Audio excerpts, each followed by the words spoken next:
Hello, this is our service learning group presentation. And so we worked with different agencies and programs. I worked with Texas Votes and Texas Election Protection. And then in Texas Votes, I worked in the events committee. And here I worked on getting voters more engaged in politics by making a bingo for the vice presidential debate and also monitoring the bingo while the debate was going on. I also worked, as I mentioned, with Texas Election Protection, where I worked as a poll monitor to report any electioneering, voter intimidation, or there were other things as well. Yeah, and then I also worked with Texas Votes and Texas Election Protection, and I also worked in the events committee, and I basically got to help plan and run events. And then for Texas Election Protection, I got to also be a poll monitor. Annalie, and I work for Texas Votes, and I did poll working on election day. Within Texas Votes, I was in the Campus Canvas committee, and within there, I reached out on social media to people that I know and different organizations at UT, encouraging people to become voting ambassadors and get more people engaged in the voting process. And then, of course, on election day, I was an election clerk, getting people signed in to vote and giving them their ballots and casting those for them. I worked with the League of Women Voters, and I attended numerous meetings with the coordinators of this organization. Then I was assigned to research the demographics and issues of District 7 in the city of Austin.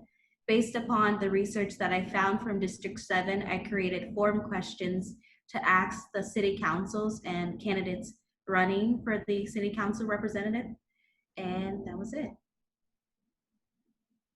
I worked with Texas Votes in the digital committee.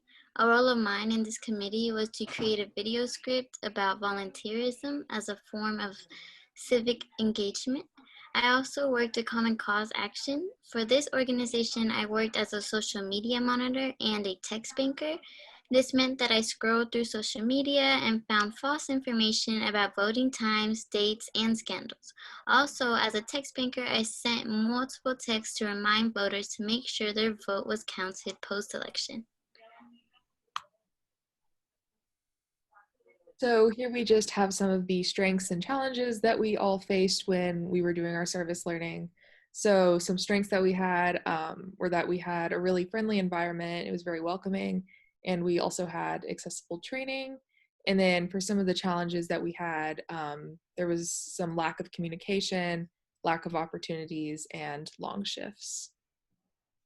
Some of the differences we all had in our experiences, some of us chose the route of doing things in person, even during COVID, with the lack of opportunity within our initial organizations. We had to reach out and try other things. So the Texas Election Protection and then poll working.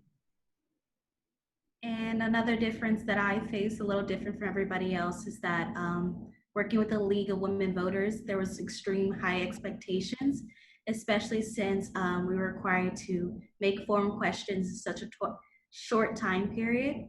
And there's a lot of lack of communications of what they wanted from us.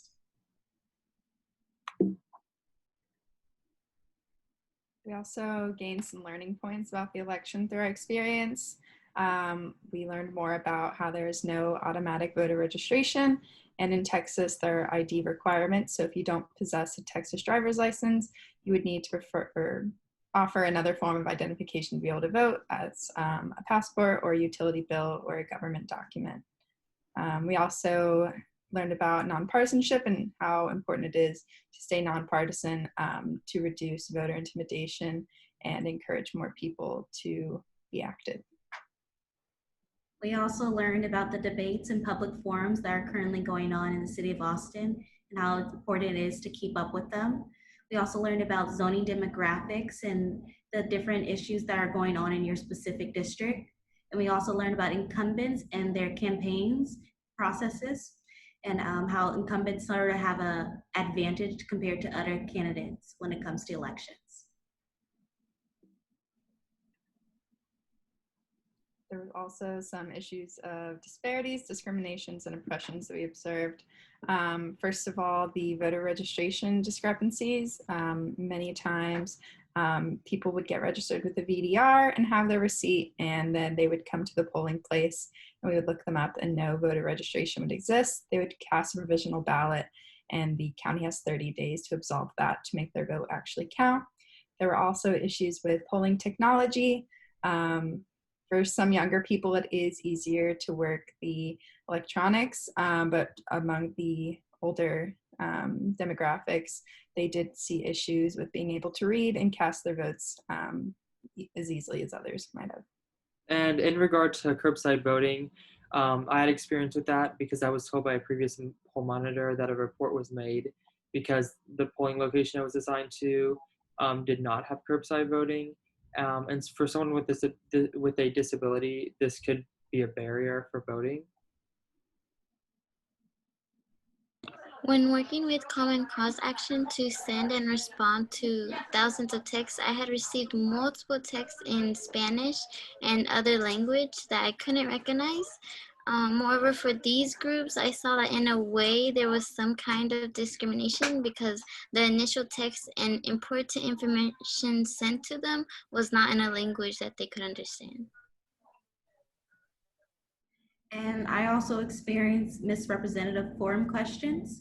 I noticed that there was oppression and misrepresentation occurring for minority groups in District 7.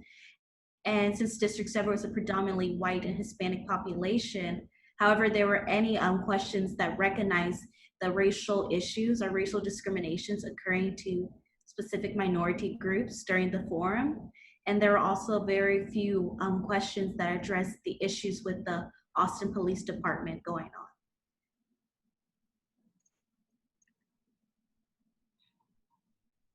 And so we also related our work to the ethical standards, and especially for the first one, which is Ethical Standard 1.05, which is cultural awareness and social diversity. We related that one. The way this standard was practiced was through text banking. The organization made sure to send these blast texts and reminders about voting to all groups of people, not just one. Also, even though these thousands of texts were sent out in English, if the person responded back in Spanish, we made sure to make note of that in their profile, and that person was then connected to a Spanish volunteer that could translate all this important information to them. And then as a poll monitor, I received training and looked out for anything that would make, like voting inaccessible, especially for people with disabilities. And for example, this would include making sure the polling places have curbside voting or ramps. For Ethical Standard 1.07, Privacy and Confidentiality, we practice this in Common Cause Action because while communicating and texting thousands of individuals one-on-one, we had no right to post a conversation or to post any information about the person, including their name and their number and their state of living. My work with the League of Women's also related to the NASW Code of Ethics for Respect, in which as a team working for District 7, we relied on each other to support each other and to show validation through the work. So it all depended on respecting one another when it came to communication or through our meetings. Also, through the work there, we were related to interdisciplinary collaboration because we all worked as a group to create these effective forum questions to ask the city council members or the candidates that were running.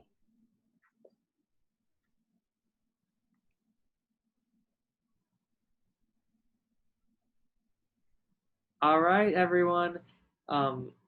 Thank you for watching. Bye.